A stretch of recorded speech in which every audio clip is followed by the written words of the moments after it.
नहमदुहु व नसल्ली व नुसल्लिम अला रसूलिहिल करीम व अऊज़ु बिल्लाहि मिनश शैतानिर रजीम बिस्मिल्लाहिर रहमानिर रहीम।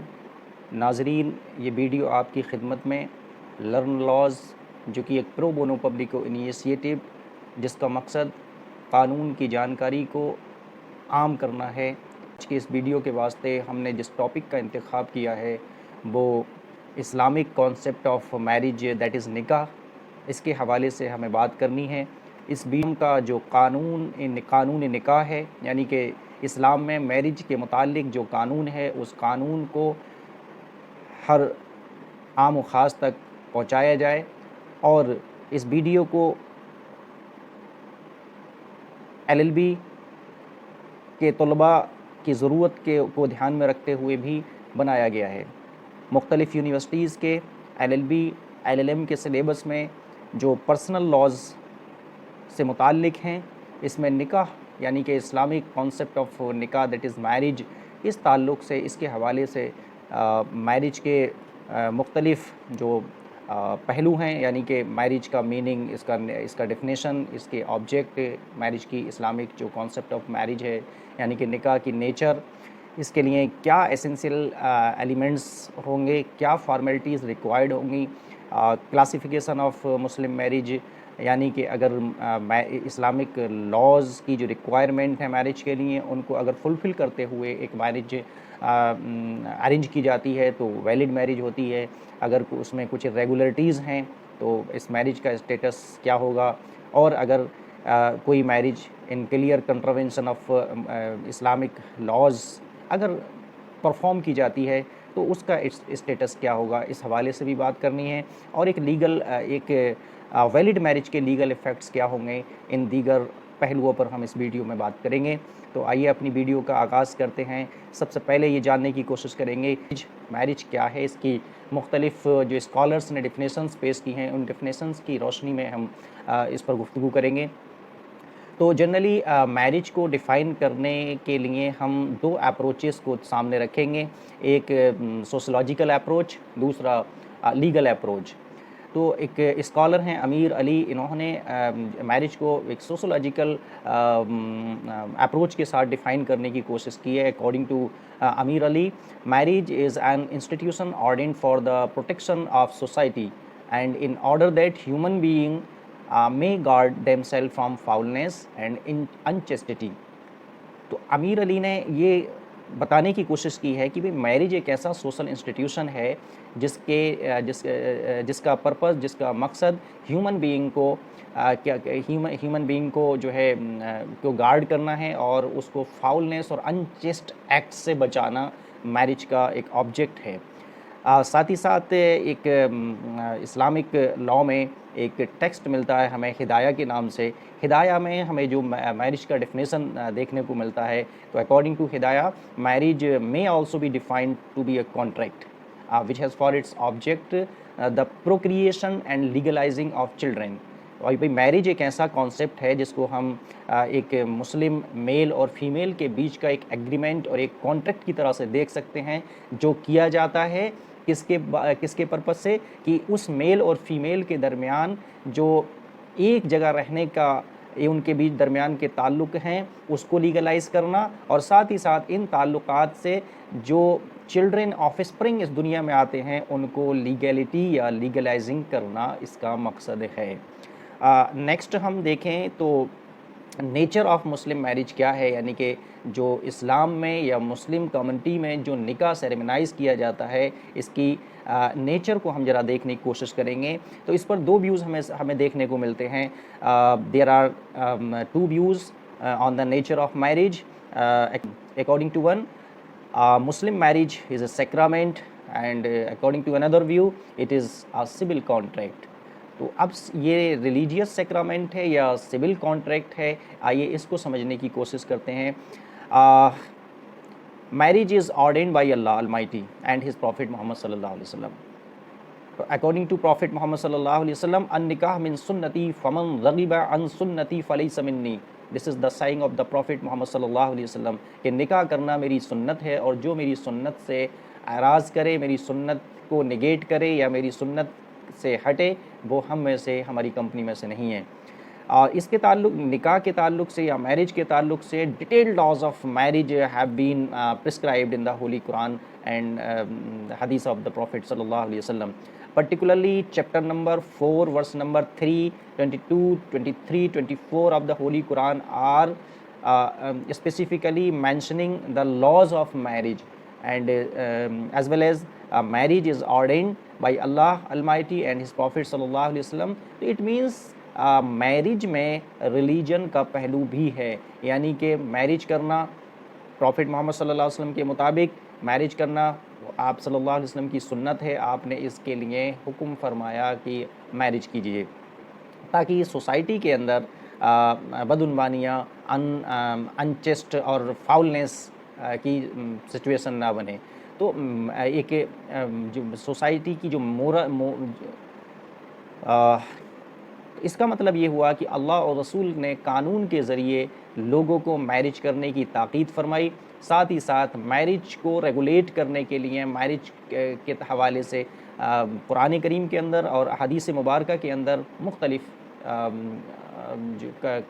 रूल रेगुलेशंस प्रेस्क्राइब किए गए हैं। तो इसका मतलब ये हुआ कि मैरिज का जो एक रिलीजियस पहलू है, इसकी बुनियाद पर हम कह सकते हैं कि मैरिज इस हवाले से हमारे सामने इंडियन जुडिशरी के 2 लैंडमार्क जजमेंट्स हैं, जिसमें पुराना जजमेंट है जस्टिस महमूद का, this was in case of Abdul Kadir versus Salima, which was decided in 1860, that was the British period. So according to Justice Mahmood, Muslim marriage is not a sacrament but a contract. Another case is Anisa Begum versus Muhammad Istafa, which was later decided by the Justice Suleiman, and this was decided in 1933. This was also the British period. So according to Justice Suleiman, Muslim marriage is not only a civil contract but also religious sacrament, because of the part of religion or the mentionings of religion are also connected with the marriage in Muslims. निकाह के time पर एक religious practice है कि खुतबा होता है, जिसमें की वर्सेस और प्रॉफिट मोहम्मद सल्लल्लाहु अलैहि वसल्लम की हदीस वगैरह का खुतबा होता है। तो इस नज़रिए से चूँकि ये रिलीजन भी यहाँ इन्वॉल्व है, तो इस नज़रिए के साथ में मुस्लिम मैरिज रिलीजियस सैक्रामेंट ही है। चूँकि एक कॉन्ट्रैक्ट की तरह से मुस्लिम मैरिज में कॉन्ट्रैक्ट के एलिमेंट्स भी पाए जाते हैं, इसलिए कुछ स्कॉलर्स ने, कुछ जजेस ने इसको सिविल कॉन्ट्रैक्ट की तरह भी इसको ये बारे में ये भी कहा है कि भाई Muslim marriage just like a civil contract, because of there are 2 parties involve here and they agree to marry with each and other, they agree to live with each and other. अगर उनके दरमियान कुछ differences पैदा होते हैं तो उस सूरत में वो एक दूसरे से अलग अलग भी हो सकते हैं, मीन के इस कॉन्ट्रैक्ट को वो ख़त्म भी कर सकते हैं। तो इस नज़रिए को सामने रखते हुए कुछ स्कॉलर्स ने मुस्लिम मैरिज को एक सिविल कॉन्ट्रैक्ट की तरह भी पेश किया है। अब इसके अलावा इसके बाद हम देखते हैं कि भाई जो एसेंशियल एलिमेंट्स हैं मुस्लिम मैरिज के लिए वो क्या होंगे। आइए देखते हैं मुस्लिम मैरिज के लिए एसेंशियल एलिमेंट्स या किन किन चीज़ों के होने से एक मुस्लिम मैरिज अरेंज हो सकती है। तो यहाँ पर हम देखेंगे कि सबसे पहले जो बुनियादी ज़रूरत होगी कैपेसिटी ऑफ पार्टीज़, यानी कि जो निकाह करने जा रहे हैं उन 2 लोगों के दरमियान क्या they are capable to marry और नॉट। तो in particularly for the purpose of capacity of parties of marriage, both the parties must be Muslim and they have attained the age of puberty and they are sound mind. Another essential for the marriage is offer and acceptance, इजाब व कबूल जिसको कहते हैं कि भाई एक ने पेशकश की कि मैं ठीक है आपसे शादी करना चाहता हूँ या चाहती हूँ, दूसरे ने उसको एक्सेप्ट कर लिया, दिस इज़ द इजाब व कबूल। It may be from any side. Next element, essential element for the marriage is free consent. Both the parties, either male or female, must be consented freely.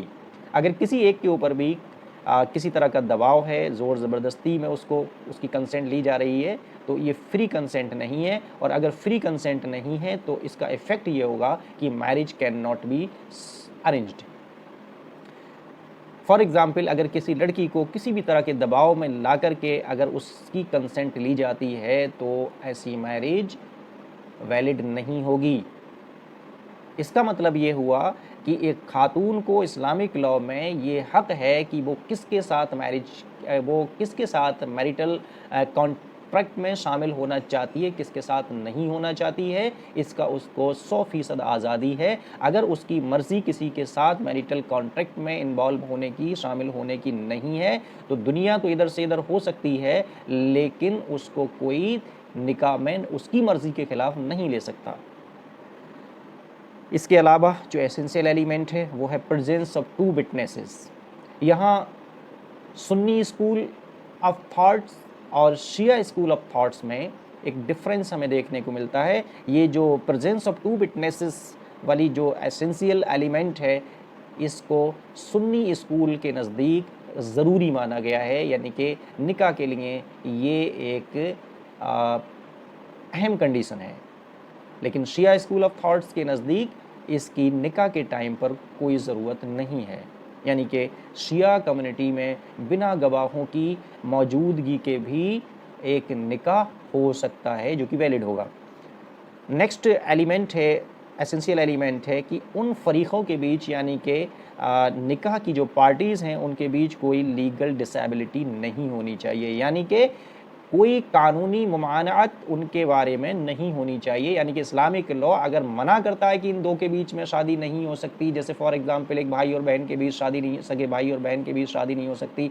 अब ये भाई both are Muslim and have attend the age of puberty and they are sound mind, offer and acceptance भी हो सकती है दोनों side, दोनों की जानिब से, फ्रीली कंसेंटेड भी हैं, प्रेजेंस ऑफ 2 विटनेसेस भी है, लेकिन यहाँ एक लीगल डिसेबिलिटी है, यानी कि एक प्रोहिबिशन है on the ground of blood relation.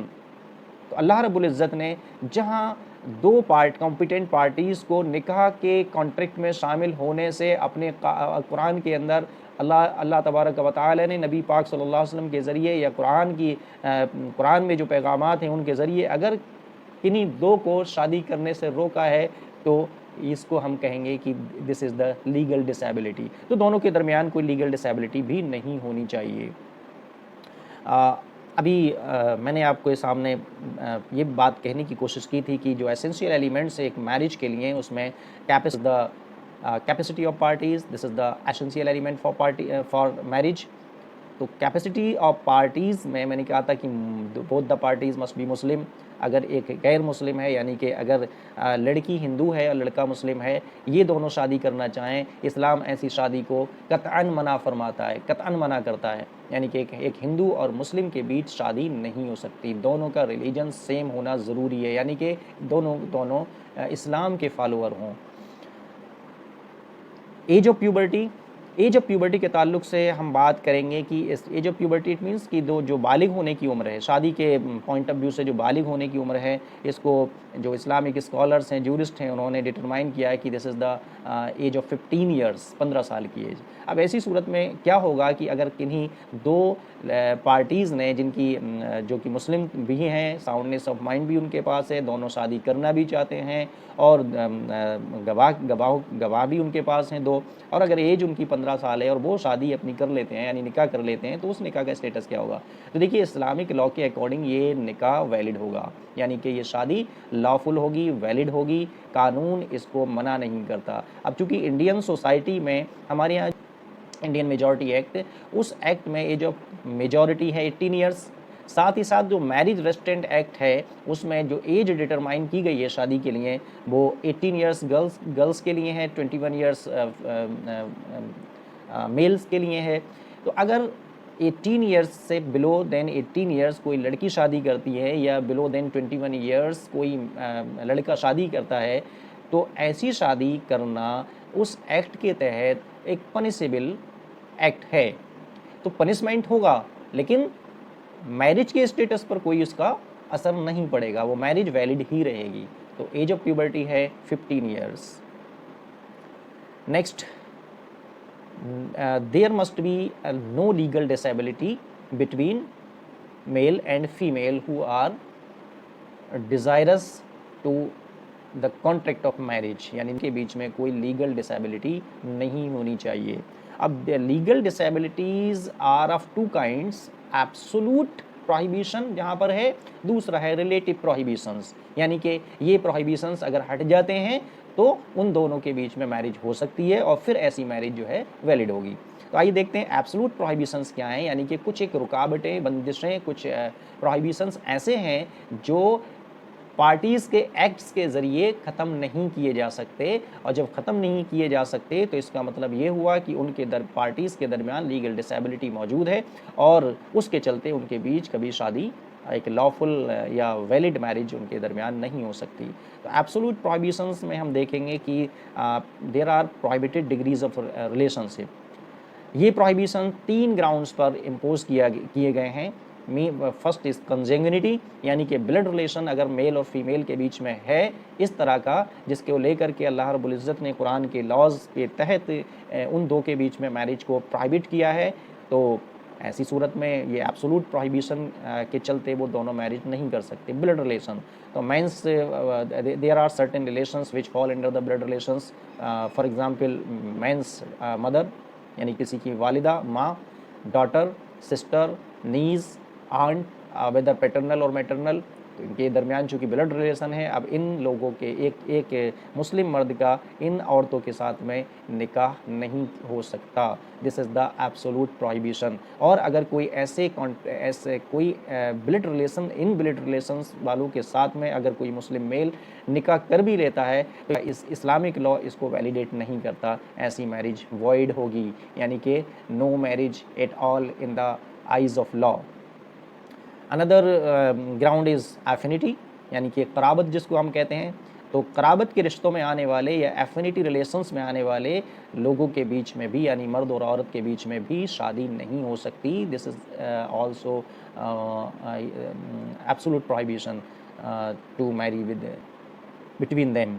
तो वाइफ्स मदर, डॉटर, यानी कि किसी की जो वाइफ है उसकी वालिदा, ये एफिनिटी की बुनियाद पर एक मर्द के लिए अपनी बीवी की जो वालिदा है यानी कि माँ है, वो मैरिटल रिलेशन के पॉइंट ऑफ व्यू से प्रोहिबिटेड है because of the affinity of कराबत। Wife's daughter, wife of father, grandfather, wife of his son, son और daughter son, etcetera. Another for the absolute prohibition, another ground is the milk relation, fosterage। अगर एक मर्द ने और औरत ने अगर सेम मदर ने उनको जो है फीडिंग कराई है, तो इस बुनियाद पर वो एक दूसरे के भाई और बहन हैं, भले ही उनके माँ और बाप मुख्तलिफ हों।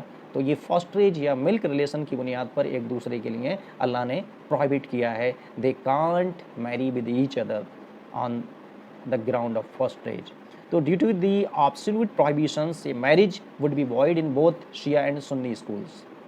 Another disability is due to the relative prohibitions, in unlawful conjunction। For example, अगर दो फरीकों के बीच में अनलॉफुल कंजंक्शन है, जैसे एक मर्द शादी करना चाहता है अपनी वाइफ की सिस्टर के साथ और वाइफ अभी जिंदा है, तो दो सिस्टर्स को एक साथ निकाह में नहीं लिया जा सकता, ऐसा प्रोहिबिट किया है इस्लामिक लॉ ने।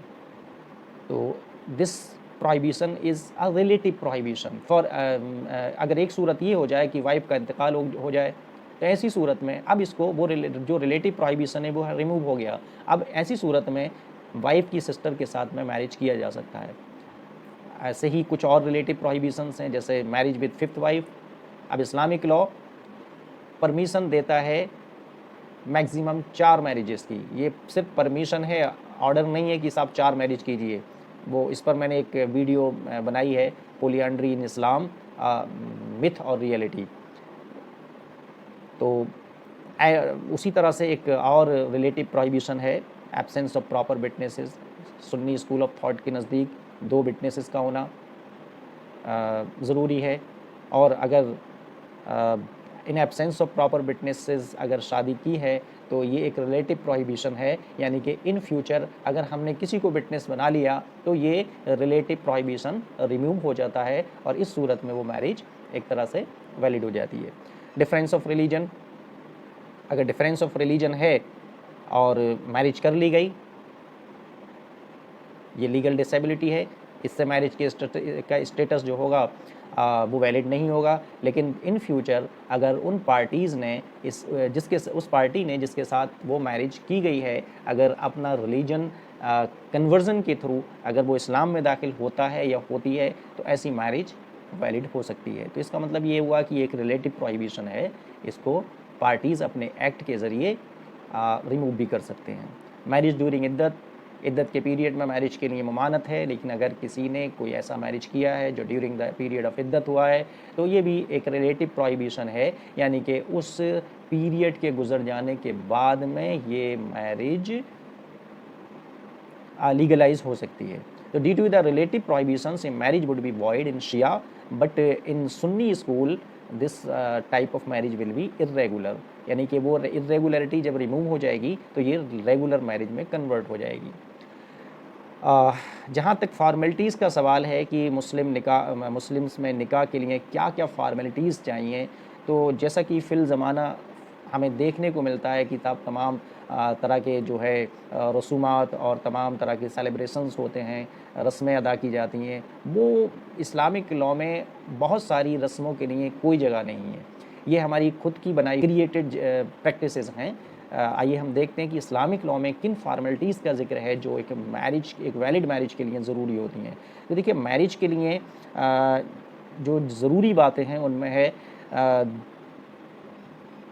दो फरीक जो कि एज ऑफ प्यूबर्टी को हासिल कर चुके हैं, साउंडनेस ऑफ माइंड उनके पास है और वो इंटरेस्टेड हैं मैरिज के लिए, तो उनके लिए क्या करना है, ऑफ़र एंड एक्सेप्टेंस, यानी कि इजाब व कबूल, यानी कि एक की जानिब से, और ये ऑफ़र किसी की भी तरफ से हो सकता है, लड़के की तरफ से भी हो सकता है, मेल की साइड से भी हो सकता है, फीमेल की साइड से भी हो सकता है, ऑफ़र हो और दूसरी पार्टी उसको एक्सेप्ट कर ले। This is the first formality. Another element for the marriage is free consent, यानी कि दोनों की जानिब से कंसेंट फ्री होनी चाहिए।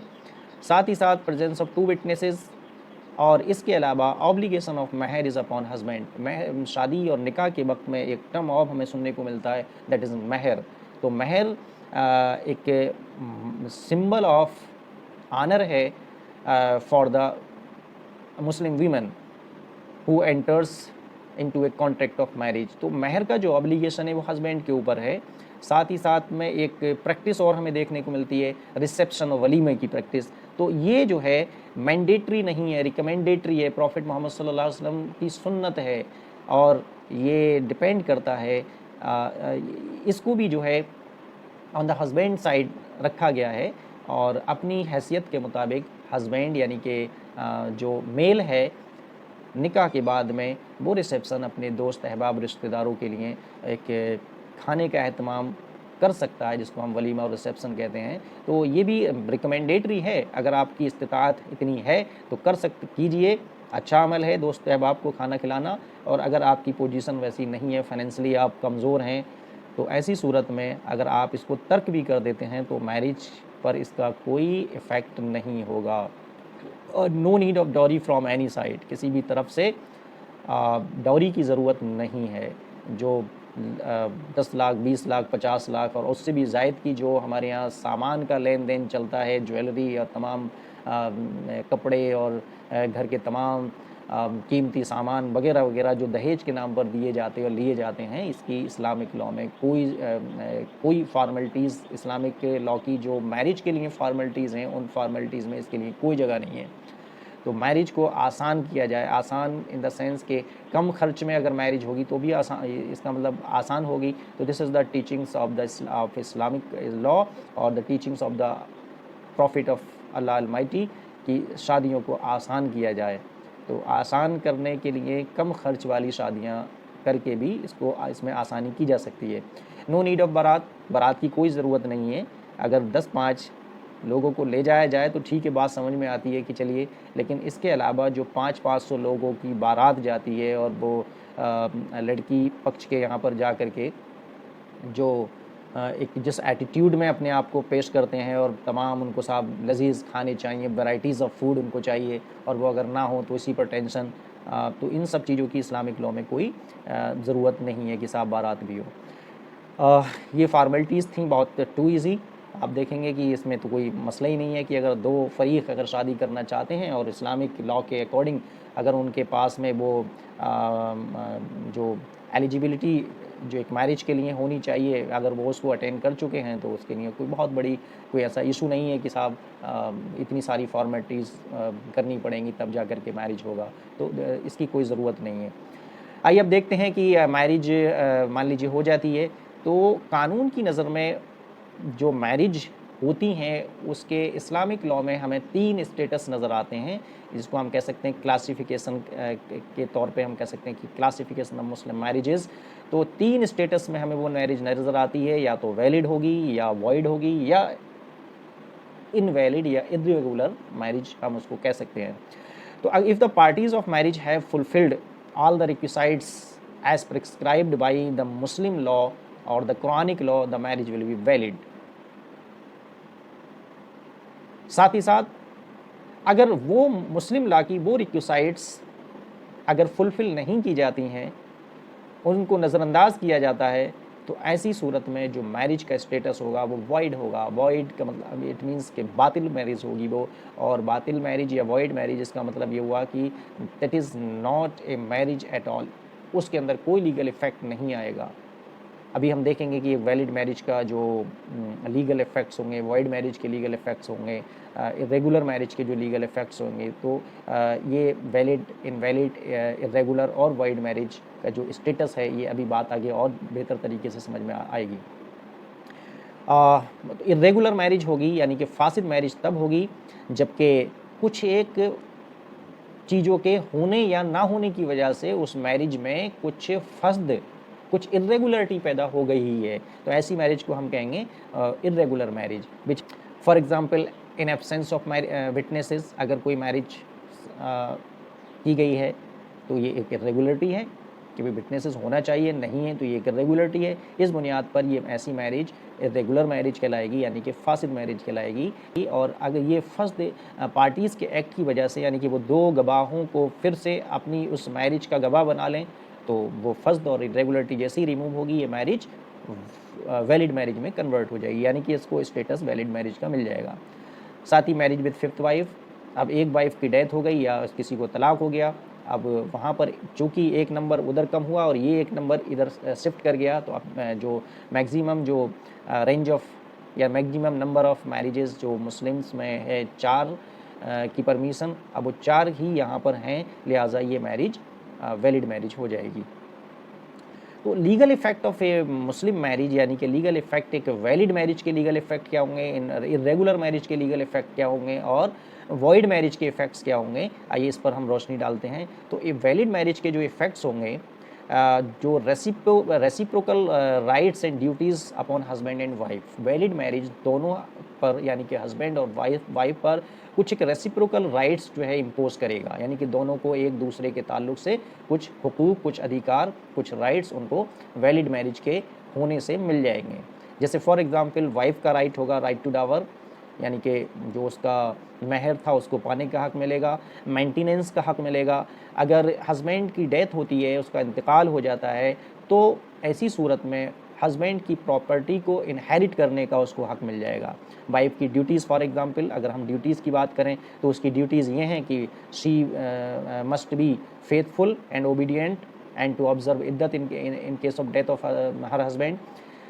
It creates prohibition of degrees and reciprocal right of inheritance between husband and wife। भाई एक मर्द और औरत के बीच अगर वैलिड मैरिज है तो इसकी वजह से उनके रिलेशंस में शादी के ताल्लुक से कुछ एक उन पर और उनकी औलादों पर प्रोहिबिटेड डिग्रीज क्रिएट्स हो जाएंगी, यानी कि इनके रिश्ते से अब इनकी फर्दर शादी के लिए किसी के साथ ये शादी करने के लिए प्रोहिबिटेड भी होंगे, इनके बच्चों की भी शादियाँ कुछ एक के साथ में शादी करने के लिए वो प्रोहिबिटेड होंगे। तो ये भी इसका एक लीगल इफ़ेक्ट होगा। अब वॉइड मैरिज का जो लीगल इफ़ेक्ट होगा तो इसमें कोई लीगल इफ़ेक्ट आएगा ही नहीं। Void marriage is no marriage at all. तो it does not create any civil rights and duties between the parties of marriage. तो द ऑफ स्प्रिंग इस शादी से जो बच्चों की जो एक नस्ल में इजाफा होगा तो उन बच्चों का जो स्टेटस होगा वो इलिजिटिमेट या नाजायज़ का स्टेटस ही उनका रहेगा। एक वॉइड मैरिज का एक जो लीगल इफ़ेक्ट्स हैं, उन लीगल इफ़ेक्ट्स में हम देखेंगे कि जो ऐसी शादी से जो जन्मे हुए बच्चे हैं वो इलिजिटिमेट या नाजायज़ ही माने जाएंगे। यानी कि नाजायज़ बच्चे इन द सेंस के उन बच्चों का जो इनकी प्रॉपर्टी होगी, यानी कि फ़ादर की जो प्रॉपर्टी होगी उसको इनहेरिट करने से वो इनहेरिट करने के हकदार नहीं होंगे, उस हस्बैंड से वो मेंटेनेंस पाने के हकदार नहीं होंगे, और ये कुछ उनके जो हुकूक़ हैं इस मैरिज की पार्टीज़ के ऊपर उस तरह से नहीं होंगे जिस तरह से कि ये मैरिज वैलिड होती और वो बच्चे उनका स्टेटस लेजिटिमेट होता। यहाँ वो स्टेटस इन बच्चों को नहीं मिलेगा।